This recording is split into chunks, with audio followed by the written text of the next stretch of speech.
মানব জাতি কবর থেকে উঠবে উলঙ্গ অবস্থায়। মানব জাতির দেহের মধ্যে কোনো কাপড় থাকবে না, তার পায়ের মধ্যে কোনো জুতা থাকবে না।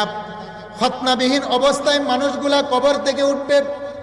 আম্মা জান আয়েশা বলেন, ইয়া রাসূলুল্লাহ, আর-রিজালু ওয়ান-নিসাউ জামিআ ইয়ানজুরু বা'যুহুম ইলা বা'য। ইয়া রাসূলুল্লাহ, হাসরের ময়দানে কোটি কোটি নারী পুরুষ একত্রিত হবে, আমার আল্লাহ উলঙ্গ করে উঠাবেন। বড়ই লজ্জার কথা, নারীরা কি পুরুষের দিকে তাকাবে না, পুরুষরা কি নারীর দিকে তাকাবে না? আল্লাহু আকবার। আল্লাহর নবী বলেন, ইয়া আয়েশা, হে আয়েশা, আল আমরু আশাদ্দু মিন আইয়ানজুরা বা'যুহুম ইলা বা'য। হে আয়েশা, এমন একটা পরিস্থিতি হবে হাসরের ময়দানে, কে নারী আর কে পুরুষ সে খেয়ালটুকু থাকবে না। মানুষগুলো পায়ের পাতা রাখার জম পরিমাণ জায়গা পাবে।